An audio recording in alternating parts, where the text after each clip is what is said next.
Viral fever में जो secretion होता है, याद रख लीजिए, वो वाइट रंग का होगा।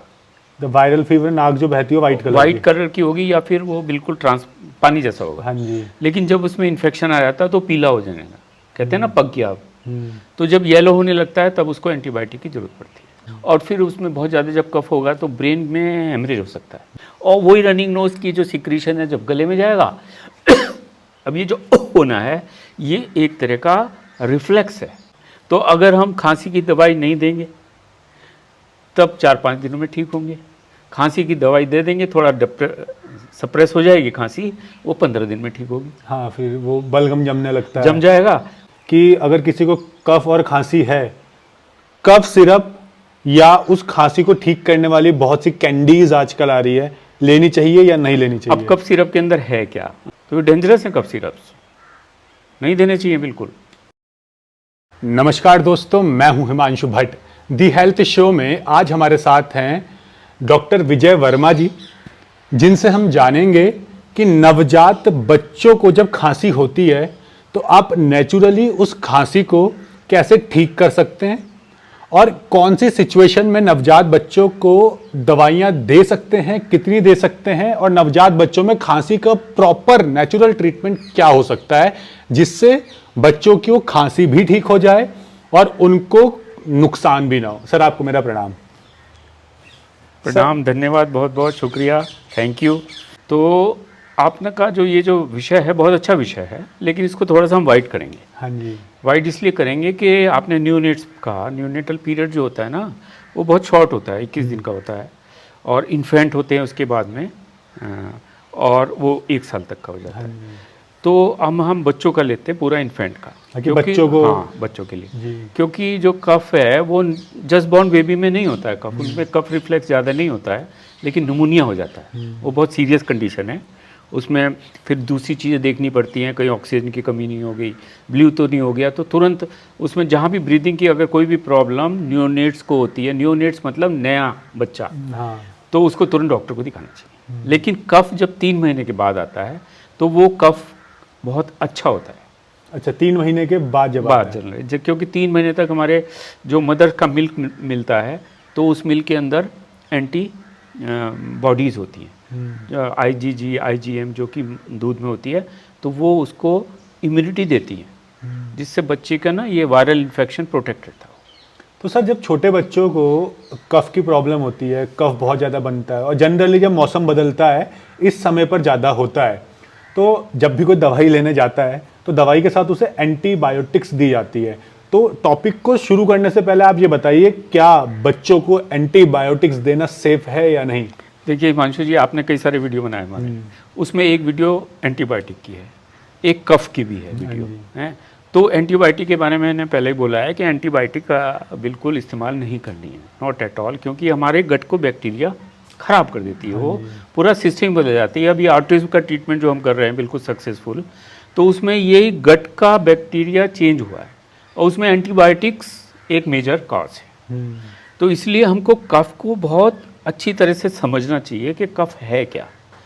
अब हमने जब एंटीबायोटिक की बात करी तो आप वायरस और बैक्टीरिया की भी बात करोगे भाई, कि एंटीबायोटिक तो हम बैक्टीरिया को मारने से के लिए करते हैं, तो आपको जान की ताज्जुब होगा, और आप लोगों को बिल्कुल ये समझना चाहिए कि कफ जो है वो वायरस से ज़्यादा होता है, बैक्टीरिया से नहीं होता। अच्छा।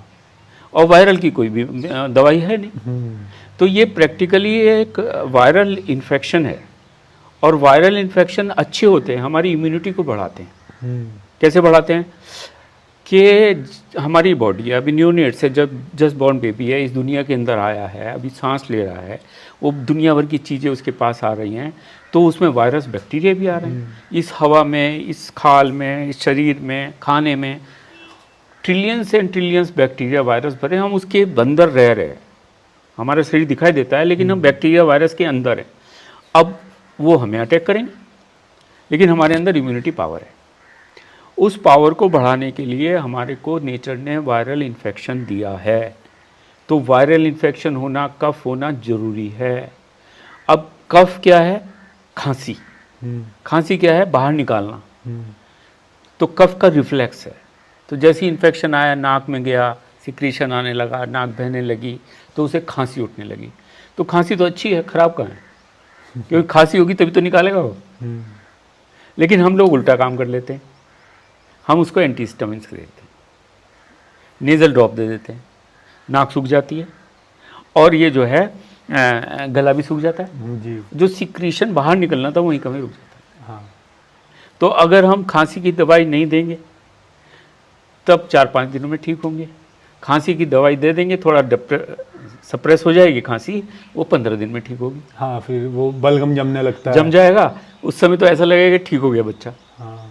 तो आपको जान के ताज्जुब होगा कि पीडियाट्रिशियन के पास सबसे ज़्यादा यही लोग आते हैं जो बार बार बच्चों को खांसी होती रहती है। अच्छा, जब ऐसे लोग बार बार आते हैं जो बच्चों को बार बार खांसी की दवाई खांसी की दवाई देते हैं, उससे वो क्या है, अंदर का जो हमारा सिक्रीशन है वो वहीं का वहीं दब जाता है, जैसे कीचड़ है वो जम गई वहीं, तो आप बार बार खुचोगे उसको। और जो हमारी एलोपैथी के अंदर मेडिसिन्स हैं वो सब उसको ड्राई कर देती हैं, जिसको कहते हैं डीकंजेस्टेंट अच्छा। और एंटीहिस्टामिन्स। तो जैसे जुकाम हुआ, जुकाम में क्या, उसको खूब रनिंग नोज़ हो जाएगी। अब रनिंग नोज़ हो गई तो माँ बाप समझते हैं अरे बहुत जुकाम हो गया, लेकिन वो जुकाम अच्छे के लिए, और वही रनिंग नोज़ की जो सिक्रीशन है जब गले में जाएगा अब ये जो होना है ये एक तरह का रिफ्लेक्स है। जैसे हमारे घर के अंदर कोई घुसता है तो आप क्या करते हो, धक्का देते हो बाहर, तो यही हमारा जो सिक्रीशन है जो अंदर जाने के बजाय वो बाहर निकाल देता है। तो आप तो क्या कफ को रोकना ही नहीं चाहिए। रोकना नहीं चाहिए। तो ना। सर आप क्या मानते हैं कि अगर किसी को कफ और खांसी है, कफ सिरप या उस खांसी को ठीक करने वाली बहुत सी कैंडीज आजकल आ रही है, लेनी चाहिए या नहीं लेनी चाहिए? अब कफ सिरप के अंदर है क्या ये भी तो देखना है। तो वो एंटीहिस्टामिन होंगे, डिकंजेस्टेंट होंगे, उससे सुस्त हो जाएगा बच्चा, उसका यहाँ का ये जो ब्लड की सप्लाई है वो कम हो जाएगी, तो वो नुकसान करेगी। और अभी तो कफ सिरप ऐसा हुआ था अफ्रीकन कंट्री में, वो बहुत सारे बच्चों की डेथ हो गई थी। तो ये डेंजरस है, कफ सिरप्स नहीं देने चाहिए बिल्कुल। हाँ, आयुर्वेदिक सिस्टम में मैं फॉलो करता हूँ उसको ज़रूर। उसमें कुछ मैंने एक कफ का जो वीडियो बनाया है आपके साथ में, उसमें कुछ काढ़ा भी बताया है जिसमें अदरक है, काली मिर्च है, दालचीनी है और तुलसा है, और बहुत सारे आते हैं जो तिक्त और कटु कषाय होते हैं और खांसी के लिए बहुत अच्छा काम करते हैं। आयुर्वेद की भी नेज़ल ड्रॉप होती हैं, एलोपैथी की नेज़ल ड्रॉप जो है डिस्कंजेस्टेंट करती हैं, वो सुखा देंगी, और आयुर्वेद की क्या होगी वो निकाल के बाहर कर देंगी। काली मिर्ची अगर ज़रा सा सुंघा दोगे तो छींक आएगी, हाँ जी। और छींक बहुत अच्छी है, बाहर निकाल देगी। तो उसको बाहर निकालो ना। इन्फेक्शन अगर हमारे अंदर आया है तो उसको हम बाहर निकालेंगे या उसको रख लेंगे एफडी की तरह से निकालेंगे बाहर। तो क्या होगा, अंदर ही वो जमता रहता है। तो जो रेस्पिरेटरी इन्फेक्शन है वो 2 हो जाते हैं, एक तो अपर एक लोअर। तो अपर में तो यहीं तक रहता है, लेकिन जब हम ज़्यादा दवाई देते रहते हैं तो वो नीचे भी चला जाएगा क्योंकि जम जाएगा, तो लोअर इन्फेक्शन हो जाएगा, तो वो न्यूमोनिया में डेवलप कर सकता है। बैक्टीरियल इन्फेक्शन बाद में होता है, वायरल पहले होता है। एंटीबायोटिक बैक्टीरियल के लिए होती है। तो हम ये प्रिकॉशन रखते हैं कि शुरू में एंटीबायोटिक नहीं देनी। अब तो वर्ल्ड हेल्थ ऑर्गेनाइजेशन भी इसको बोल रहा है कि नो, एंटीबायोटिक ज़्यादा यूज़ मत करो, ऐसे बैक्टीरिया डेवलप हो रहे हैं कि जो बैक्टीरिया का इलाज ही नहीं है। हॉस्पिटल में जाएगा वो मर जाएगा, एक छोटी सी फुंसी से मर जाएगा, न्यूमोनिया से मर जाएगा, क्योंकि हमने एंटीबायोटिक दे दे के उनको भी डेवलप कर लिया। क्योंकि हम जिसको जितना ज़्यादा मारते हैं वो उतने स्ट्रॉन्ग हो जाता है। तो ये कफ को हैंडल करना बहुत सेंसिटिव है बच्चों के विकास के लिए, बच्चों की इम्यूनिटी के लिए। तो कोई चिंता नहीं है, खांसी हो रही है तो 2-4 दिन 5 दिन में ठीक हो जाएगी। आप उसको गर्म पानी वगैरह, कुछ काढ़े, कुछ तीखी चीज़ देते रहो। ये जो मीठी चीज़ बिल्कुल बंद कर दो। अच्छा, मीठा बिल्कुल बंद कर दो। और ये जितने भी मैदा की चीज़ें हैं, आइसक्रीम वगैरह तो देनी नहीं है, या पेस्ट्री वेस्ट्री, ये पास्ता वास्ता, नूडल वूडल सब बंद। मतलब प्रिजर्वेटिव वाला, पैक्ड वाला और फास्ट फूड बंद। फास्ट फूड तो बिल्कुल नहीं देना। तीखी चीज़ दो, अदरक, सौंठ, काली मिर्च, दालचीनी, तीखी तिक्त। तो इससे क्या होगा कि उसको जो कफ है वो पिघल के बाहर निकल जाए। हाँ जी। और बाकी वार्म रखो, तेल की मालिश करो, धूप की सिकाई करो, ये नॉर्मल से चीज़ें हैं। घबराओ मत लेकिन कफ से।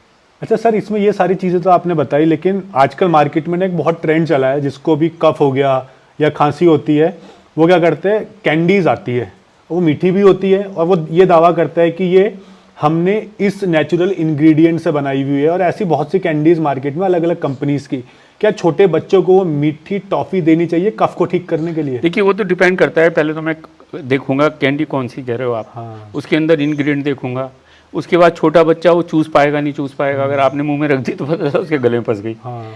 तो वो तो बात अलग है, उसका तो मैं किसी का देना चाहिए नहीं देना चाहिए, आई कांट से एक्टर। वो ये भी हो सकता है आयुर्वेदिक दवाई हो सकता है वो कुछ अच्छी हो, हाँ तो वो तो जब तक हम सामने नहीं देखेंगे हम नहीं उसका आंसर दे सकते। जी। और सर जो कफ सिरप आपने कहा कि कफ सिरप नुकसान भी देते हैं, लेकिन कुछ कंडीशन ऐसी होती है जहाँ पे कफ सिरप देना पड़ता है, तो कफ सिरप खांसी में कितने दिन तक ले सकते हैं और कितना ले सकते हैं? देखिए अब कफ सिरप अगर वो एलोपैथिक का है, हाँ। जिसके अंदर एंटीहिस्टामिन्स वगैरह हैं, तो हम वहीं पर इस्तेमाल करते हैं जब बहुत ज़्यादा खांसी होगी, जैसे वूपिंग कफ है। हाँ जी। वूपिंग कफ कहते हैं काली खांसी, काली खांसी। उसमें तो करके बिल्कुल उल्टी इतना ड्राई हो जाता है, और फिर उसमें बहुत ज़्यादा जब कफ होगा तो ब्रेन में हेमरेज हो सकता है, कोई नस फट गई, तो वहाँ पे हम सप्रेस करते हैं, चाहे वो एंटीहिस्टामिन्स डिकंजेस्टेंट बहुत ज़्यादा अगर, लेकिन उसको शॉर्ट पीरियड के लिए देना चाहिए, बहुत ही शॉर्ट, 2 दिन 3 दिन, इससे ज़्यादा नहीं देना चाहिए। और फिर अगर इन्फेक्शन लग रहा है कि उसका नाक पीला आ गया, सपोज वायरल फीवर में जो सिक्रेशन होता है याद रख लीजिए वो वाइट रंग का होगा। तो वायरल फीवर नाक जो बहती है वाइट कलर की होगी, या फिर वो बिल्कुल पानी जैसा होगा। हाँ जी। लेकिन जब उसमें इन्फेक्शन आ जाता है तो पीला हो जाएगा, कहते हैं ना पक गया अब। तो जब येलो होने लगता है तब उसको एंटीबायोटिक की जरूरत पड़ती है। अच्छा। तब उसको फीवर भी होगा। तब अभी 3-4 दिन अब कुछ मत दो, फिर देखो अगर बुखार लगातार चल रहा है, उसमें येलोनेस ज़्यादा आ गई है और तो एंटीबायोटिक दे दो, डॉक्टर को दिखा के वो जो भी एंटीबायोटिक बताते हैं तो दे दो।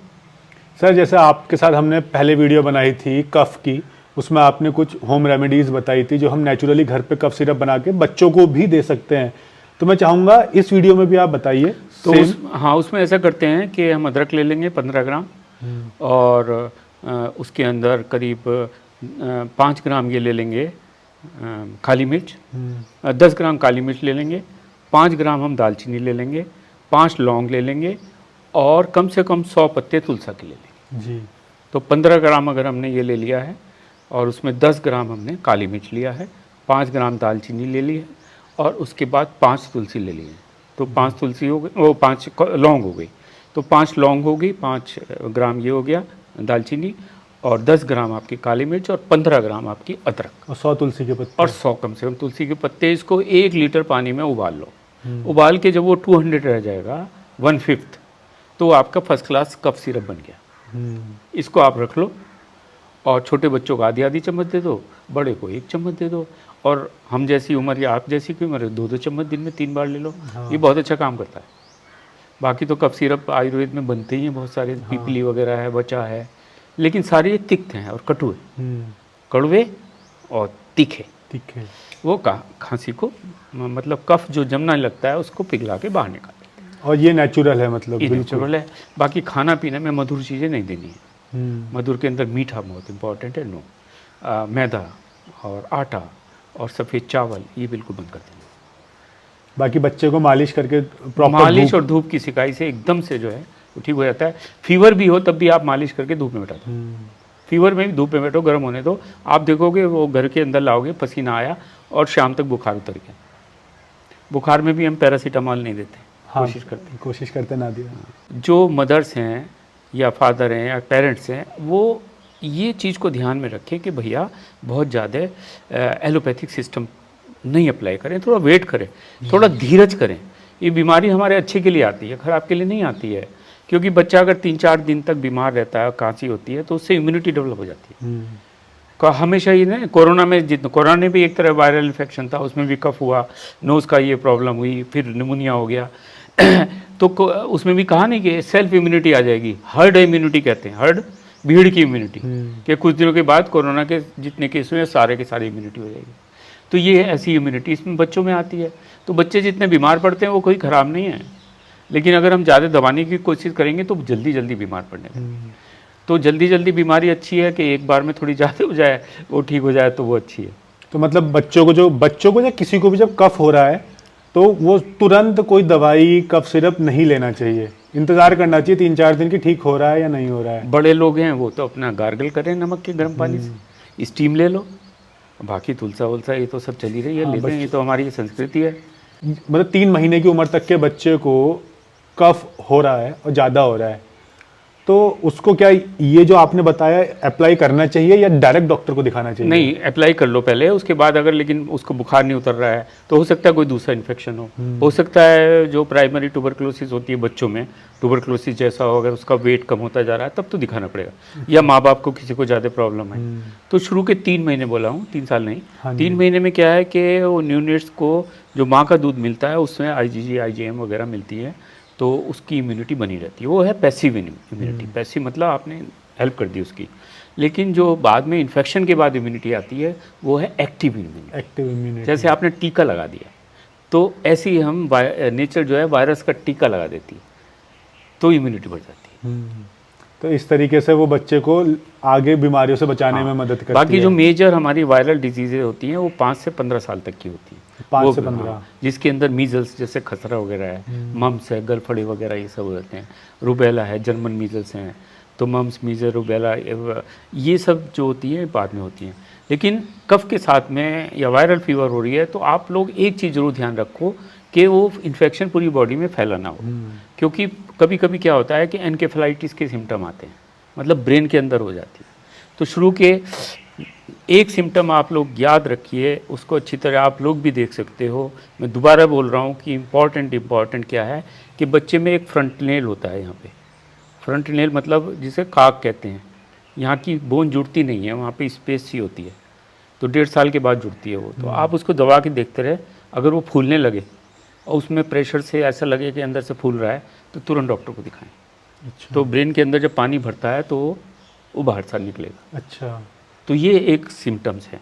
या ड्राउजी होने लगे बच्चा, ऐसा लगे जैसे ड्राउजी हो रहा है, बेहोश जैसा हो रहा है, या कोई कन्वल्जन्स आ जाएं और फीवर लगातार है, तो 2-3 चीज़ें, खासकर ये फ्रंट नेल का जो है ये बहुत इंपॉर्टेंट है। सर एक लास्ट चीज़ पूछना चाहूँगा, अब कफ या वायरल इन्फेक्शन बच्चों को अगर मान लीजिए नहीं है लेकिन उनके पेरेंट्स को है, तो बहुत चांसेस है कि वो छोटे बच्चों में अपने पेरेंट्स से आ सकता है। तो वो पेरेंट्स, और जैसे माँ है प्रेगनेंसी के बाद उनका भी इम्यून सिस्टम काफ़ी लो होता है, तो बीमारियाँ जल्दी पकड़ सकती हैं, वो किस तरीके का ध्यान रखें ताकि उनसे उनके बच्चे को बीमारी ना आए? देखिए ऐसा है हिमांशु जी कि जो वायरल का संसार है ना जी, ये इतना व्यापक है और इतना गहन है कि आप किसी को रोक ही नहीं सकते। और मेरे अंदर वायरस है, मुझे कुछ भी नहीं हो रहा, हाँ, लेकिन वही वायरस जब किसी दूसरे में गया, उसकी इम्यूनिटी नहीं है तो उसे तुरंत हो जाएगा। हाँ, तो हम कुछ भी नहीं कर सकते उसके। डिपेंड करता है सामने वाले की इम्यूनिटी कैसी हाँ, है। हम कुछ कर ही नहीं सकते उसमें। तो माँ बाप हैं उनको वो बिल्कुल हेल्दी हैं, हाँ, लेकिन आपको क्या उसे लेबोरेटरी में ले जाओगे देखोगे उसके कितने वायरस है। ये तो एक नेचर है, ये है। तो बच्चे को कहीं से तो आएगा ना, और आना भी चाहिए। बच्चे को कफ होना जरूरी है। अब आप कहेंगे कि आप कैसी बात कर रहे हो, मतलब लोगों को तो बीमार लगेगा होना जरूरी है, स्ट्रगल होना जरूरी है, तभी स्ट्रांग होते हैं। लेकिन एक लिमिट तक। हाँ, उसके लिए आपको ध्यान रखना है। ये तो एक ह्यूमन ये है, ये सारी चीज़ें चाहे वो आयुर्वेद हो, एलोपैथी हो, कोई सा भी सिस्टम है तो इसके लिए कि उसको लाइफ को प्रोटेक्ट करेंगे। तो जहाँ हमें ज़रूरत पड़ती है एलोपैथी इस्तेमाल करते हैं, तुरंत नेबुलाइज़र दे दिया, ऑक्सीजन दे दी, एंटीहिस्टामिन दे दिया, एंटीबायोटिक दे दी। जहाँ ज़रूरत नहीं है वहाँ पे हम इससे बचते हैं। हमारे पास 2 दारू तलवार हैं, इधर से नहीं तो उधर से। तो जहाँ पे जिसकी ज़रूरत है, अब दुश्मन आ रहा है तो यहीं से सामने है तो गोली मार देंगे, और बाहर भेजनी है तो इंटरकॉन्टिनेंटल बैलिस्टिक मिसाइल भेजेंगे। हाँ जी। तो उसके लिए यहाँ पे मिसाइल तो ही डाल देंगे। तो इसलिए जुडिशियरी उसको इस्तेमाल करें कि हाँ भाई किस तरह से कौन सा एक्शन कब आपको लेना है। जी सर, एक लास्ट चीज़, बहुत से लोग क्या करते हैं जब बच्चों को कफ होता है तो बाम लगाते हैं माथे पे, नाक पे, गले में, छाती में, वो लगाना सही है या नहीं? देखिए बाम क्या करता है, उस जनरली पिपरमिंट वगैरह होते हैं हाँ उसके अंदर, जी। है ना, और उसमें क्या है थोड़ा सा डायलेट कर देता है वो। जो हमारी जो ब्लड वेसल्स हैं, आप देखो ना, ये स्किन जो है, स्किन के नीचे पूरा जाल है ब्लड वेसल्स का। तो जैसे ही अप्लाई करते हैं तो थोड़ा चला जाता है ब्लड के अंदर, यहाँ से डायलेशन होता है तो सिर का दर्द वगैरह में कुछ आराम पड़ता है। यहाँ पे होता है तो भी वो डायलेशन होता है, चीख वीक आती है उसको, तो वो भी एक हेल्प करता है, बाम हेल्प करता है। तो बच्चों में लगा सकते हाँ हैं? हाँ बिल्कुल बढ़िया से। डिपेंड करता है कौन सा लगा रहे हैं, ये भी। वो जनरली यही देखो, और वही आते हैं आयुर्वेदिक ही आते हैं, हाँ बाम जी। तो एलोपैथी के आते भी नहीं। जी, तो इससे लोगों को आराम मिल सकता है। तो सर आपका बहुत बहुत धन्यवाद कि आपने बच्चों में कफ का कैसे ट्रीटमेंट कर सकते हैं और क्या सॉल्यूशन हो सकता है और किन बातों का ध्यान रखें वो बताया, और इस इंफॉर्मेशन से आपको भी मदद मिलेगी आपके बच्चों में कफ को दूर करने में, और किस किस कंडीशन में दवाई लेना ठीक रहेगा या क्या नुकसान हो सकता है, क्या देना चाहिए, किस चीज़ से परहेज करें, वो भी आपने जाना होगा। अगर आपकी कोई भी बीमारी है और आप चाहते हैं स्पेशली कि मैं डॉक्टर विजय वर्मा जी के साथ वीडियो बनाऊं, तो आप बता सकते हैं कि आप सर के साथ कौन सी वीडियो किस टॉपिक पर देखना चाहते हैं। तो मैं कोशिश करूंगा धीरे धीरे वो सारे टॉपिक सर के साथ कवर किए जाएं। और अगर आपकी कोई भी बीमारी है आप उसके बारे में नीचे डिस्क्रिप्शन में बता सकते हैं। मैं कोशिश करूंगा और डॉक्टर से भी कि आपकी बीमारियों का सॉल्यूशन आपको दिया जाए ताकि आप इलनेस से वेलनेस की तरफ बढ़ सके। बाकी अगर आप सर से भी कांटेक्ट करना चाहते हैं तो इनकी कांटेक्ट डिटेल्स नीचे डिस्क्रिप्शन और पिन कमेंट में आपको मिल जाएगी, जहां से आप सर से भी कांटेक्ट कर सकते हैं। धन्यवाद, धन्यवाद सर। बहुत बहुत धन्यवाद।